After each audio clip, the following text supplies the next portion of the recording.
Hey, what's up everyone? Ray here from Gadgets TV again. So today we are with an in-depth review of the Samsung Galaxy Note 3 Neo.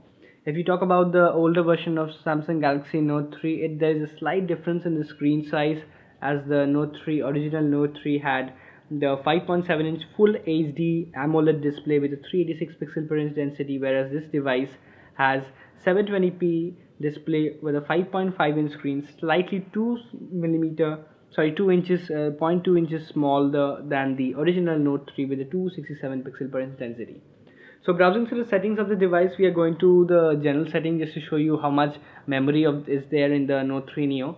So this device has 16 GB of memory available inbuilt, and also if you're going to the settings and all, you can customize your S Pen features and all. So we'll try to cover up some of the S Pen features which we got many requests in the first video of Note 3. So we'll try to cover up that in this video of Note 3 Neo. So going further on this device, there is not much of a difference that we can figure out when it comes to looks. Also, it looks pretty much similar and familiar to the original Note 3. This is the new S Pen which the device comes with inbuilt of the Note 3 Neo. The Note 3 S Pen is a very good pen when it comes to working as a stylus. You can get many good features like on the S Pen features. Some of the features are, you can browse it through. Just I'm going to the settings of the S Pen. Rather, we're going to the home screen, so we're going to the settings of it. So there's a small button over there, and once you click it over there, you can browse the settings of action memos, Scrapbooker, the S Pen, S Finder rather, and some of the other features like pen window and all. So this is the overall features or overall highlights of the S Pen. We'll try to go to the action memo just to show you how it works. So writing with the S Pen is absolutely same as if you have experience using of the Note 3 original Note 3. So it's absolutely same. You get the same UI and the customization of it. You can share it up also within your social feeds, and you can share it up with other options as well. So furthermore, this device of a S Pen is similar and familiar to the Note 3's S Pen that I've covered up already. Going to the Scrapbooker feature. The Scrapbooker is a very essential part when it comes to you taking up a snapshot of the screen that you're in. Suppose you're in a internet browsing some websites and all, you can just circle it away, or you can give it a square or something, or any other individual shape you can do it, and it directly takes up the shape or the size that you've selected in a particular window. So I'm just setting up the Scrapbooker features and all. So I'm just going to the home screen, and we'll try to go to the Scrapbooker feature. So we are in the app gallery rather. We're just doing up a circle on the app logo, and we are trying to take it and taking a screenshot of it. So automatically it gives fully saved. You can select a different category of your choice, so you want to separate it out in a particular manner, and you can directly save it away. So it just saved the scrapbooking feature on the scrapbook. So overall, the features of scrapbook is a very essential feature where you want to save it. It's like a bookmark kind of a feature that we have already told you on the Note 3's review. So the features of S Pen and all, using up a scrapbook and all, it's absolutely same and similar, and you can share it with different file types. You can save it also in a file a type, or you can share it in a different social feeds and or other Note devices also. The Note 3's Galaxy Note 3 Neo is also compatible with the Samsung Galaxy Wear or the watch kind of a thing which they come up with, rather the gear that we are calling up. Another essential feature of this Note 3 Neo is the customizable, where you can write up diaries and all. It's kind of you can select up templates, you can sync up with your Evernote accounts and all, and you can just create up a diary of yours where you can write up any notes using the S Pen, or when if you're using it with your handwriting. So just typing away, hey everyone. And this device is a Hexa Core processor, which we have already covered up. So this is a 6-core processor on the device, and when it comes to performance and all, we didn't find actually not much of a difference in between the original Note 3 and the Note 3 Neo. Only 2 cores are different, or rather 2 cores are missing. So obviously the price part, if you talk about the Note 3 or Note 3 original and the Note 3 Neo, the difference is about 2 millimeters of a difference when it comes to screen size, and the performance wise it lacks 2 of the cores. Rather, it's a Hexa-core processor, so they have to make some difference when it comes to the price. So Samsung chose, I think, the screen size and also the processor type, and 2 cores missing, being it a Hexa core. And obviously another important part which they decreased was the camera part. It has 8 megapixel camera, whereas the original Note 3 had the full 30 megapixel camera, which shoots pretty fantastic images. So we'll try to cover up the features of the camera also in a later part of this video. So going on furthermore, this is showing you the S Pen, how it looks like. This looks pretty much similar to the Note 3's original S Pen kind of a feature. Another important feature when it comes to S Pen is a screen saver kind of a thing. You can just tap it on the option when it comes, and you can just write anything on the screen once you save it. Suppose you're in a you're saving on a gallery image, or you're on a website, or you're browsing to something, a message and all. You can just give it a one type option when you're using a S Pen, and it directly gets saved. So this is the overall S Pen kind of a feature. We got many requests from people who wanted to see the features of S Pen and all, so we're just trying to show up the features for all of you guys. And if you have any question, you can put it in the comment section. We'll try to cover up on our later videos to answer them, and we'll try to answer almost all the questions and comments of yours. So going on furthermore, we'll try to come up with the benchmark test also, as a benchmark is a pretty essential part, and we also try to cover up the multi-window feature as it was shown on the original Note 3. This device also has a multi-feature, like multi-window rather, if you call it. You can open up multiple applications and you can use it simultaneously. Like I'm trying to open up a internet browser, and I'll try to open up my music just to test how the cores of the device works, rather how is the performance of the device. So we're just trying to doing a multitasking feature. We're trying to go to the gadgets TV, we are searching it on Google, and let's type the gadgets TV. So once it comes up, we are trying to go to our YouTube channel. So this is mainly, I'm doing this for making sure that how the device is working when I'm doing a multitasking feature, when I'm using a multi window feature of the the Note 3 Neo. So when it comes to performance wise, let's see how the device performs when I'm doing multiple window works, like I'm playing up a video and also I'm playing up a song also.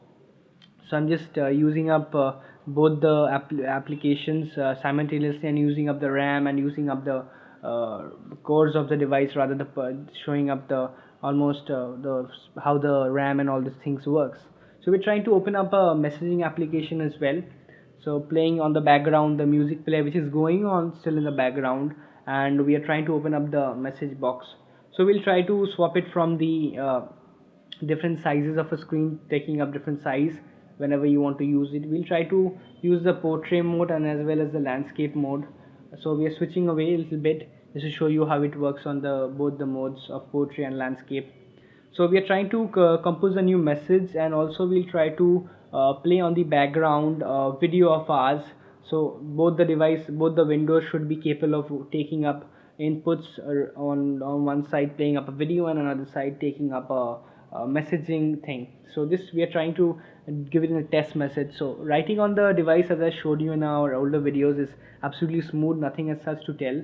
And on the other part, we are trying to go to YouTube, and we are trying to play up another review of ours. That was the Nokia X review, which was one of the first Android devices that Nokia is launching. So you can check it out on our channel for the review of this thing. So on the background, on one window, the review is going on, the video review is going on. Another window, I'm typing up a message. So overall, there is nothing much of a lag, rather we can see it's absolutely responding smoothly and all. We'll try to forward it a little bit on the video just to test how the internet is working, rather, and how is the device responsive on the when I'm doing the multitasking. So nothing much is affected when it comes to multitasking performance of the device also. It takes up absolutely smoothly, and doing up multiple things is absolutely smooth. Sometimes there's a kind of a millisecond of a lag, or rather a second of a lag, but that is absolutely smooth enough. Working other applications absolutely smooth.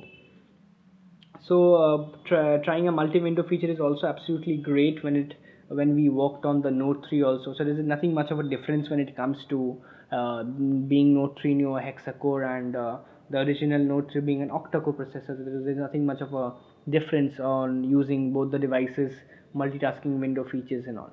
So we'll try to close it up furthermore, and we'll try to cover up other in-depth part of this review. So overall, when it comes to performance wise, as I'm using some of the different features, it's taking up all the responses very smoothly, and playing multitasking window, you're working on watching a video, doing up a music is going on in the background, and also the messaging thing is going on. So multitasking window is absolutely smooth and works great, nothing much to say. So we'll try to show one of the screenshots that we took, or rather we wrote it like home screen. So let's see how the pinch to zoom works. So pinch to zoom is quite responsive on this device when it comes to response of pinch to zoom. Not to forget, this device being a hexa core device, it takes up responses very smoothly, and working absolutely smooth when it comes to pinching to zoom and all. So covering up furthermore, we'll try to jump to the benchmark review, which obviously tells you the in-depth features, how this device is performing and all. Like, just to remind you guys, on the original Note 3 we got a performance of about 34,500, rather approximately that. Now let's see how much this device performs. So we're trying up the 2D test and the 3D test of the benchmark. So we're forwarding a little bit just to save some of the time. So we are almost at the end of the review of the MT2 benchmark. So this device scored about 31,000 approximately on the benchmark test. So it's absolutely good rather when it comes to benchmark. So nothing much to compare on both the device, being this device missing 2 cores from the original octa-core processor of Note 3. Still the device scored a very good benchmark when it comes to benchmark on both the devices, about 4,500 of a lag, which we have covered up on the Note 3's, on our Note 3's review. And there's about 31,000 which this device scored on different things like CPU performances, RAM performances, 2D and 3D performance. So overall, I must say this device is quite powerful when it comes to the price features, and a little bit cheaper than Note 3, but this device, as said by Antutu, is amazing. Yes, obviously it's giving us very good results when it comes to taking up performances and using up performance in total. Jumping straight ahead to the camera part, the device takes up fast moving objects, like you can see people walking in the back, so it's taking up absolutely smooth, and fast moving objects are also taking very smoothly and clearly on this 8 megapixel device, which we are missing the original 13 megapixel from the Samsung's Note 3 original device. Going up the settings, nothing much to show about the settings. It takes up regular settings like the camera features, auto features, rich tone, eraser, panorama, sports mode, and all these things. So overall, this device is a 8 megapixel shooter which takes up pretty decent images. I must say this device shoots up photos like we have seen on the Note on the Grand 2's camera. It's depicting almost the same the screens and the photos of this. So let's explore a little bit further on this device. We'll try to take up some of the slow-mo thing kind of a thing when you have seen in the generally we see this feature on the iPhone 5s, like we're taking up multiple photos in this. So let's see how much it takes. About 20 photos in one parallel go. So we are trying to take a photo, and in the background you can see a card is moving a little bit fast speed. So let's see how the photo comes up. So overall, I think the photo is pretty good when it comes to 8 megapixel shooting on this device. Nothing much to say. It plays up pretty smoothly and takes frame by frame photos. So well, when it comes to price and pricing between the Note 3 original and Note 3 Neo, the Samsung has to cut down the price. They have reduced the screen by 2 centimeter. They have reduced a little bit of a cores of the device, being the Note 3 was a octa-core and this device being a hexa core, and the camera obviously they have downgraded a little bit, but still this device is absolutely powerful and a powerhouse rather, from one of the one of the Samsung's best device when it comes to Note series. So this was the in-depth review of the Samsung Galaxy Note 3 Neo. I hope you liked it. Do give us a thumbs up at the bottom of the screen and subscribe to our channel for upcoming tech videos. Do like us on Facebook, Twitter, Google+. This was Ray here from Gadgets TV. Thanks so much for watching. We'll see you in other tech videos around.